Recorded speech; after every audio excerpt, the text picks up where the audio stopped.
Noticing skipped stitches? Don't worry. There are 4 possible reasons why your stitches are skipping. Let's quickly go through them and learn how to fix the issue.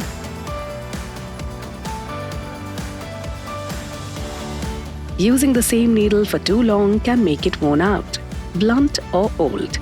To ensure smooth stitching, it's best to replace it with a new one. Let's learn how to change a damaged needle.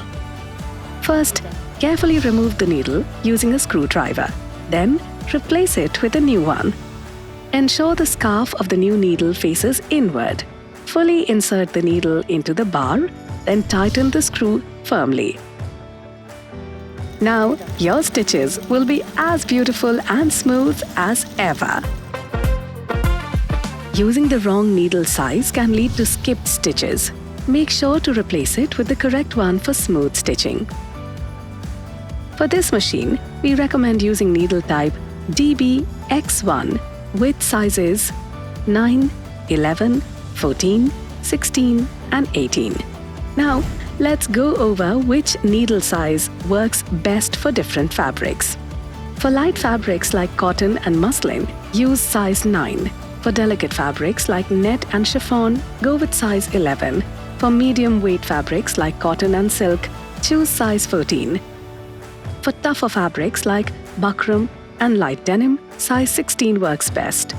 And for jean bags or light leather, size 18 is ideal. Pick the right needle for smooth, flawless stitching.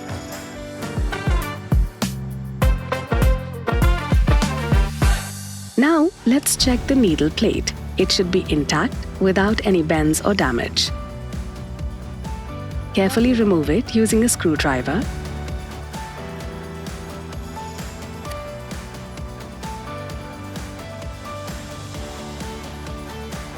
And inspect it.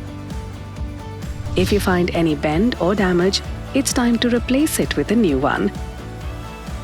Position the new needle plate correctly and tighten the screws firmly.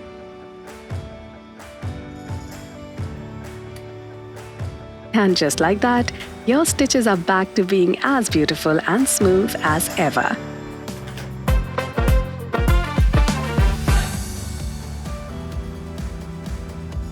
To adjust the shuttle timing, start by removing the needle plate, press a foot and feed dogs. Now, let's check the shuttle timing. As you can see, the timing is out of sync, causing the needle to hit the shuttle instead of the shuttle cone.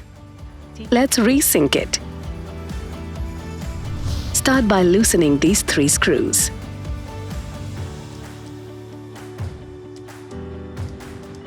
Now, rotate the shuttle to adjust the needle timing.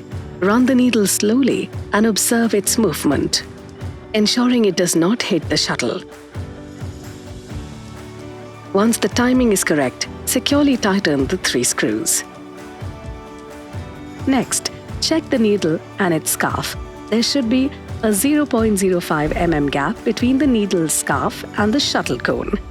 To check the gap, try placing a piece of paper between them. If the paper doesn't fit or the gap is larger than the paper, the distance is incorrect.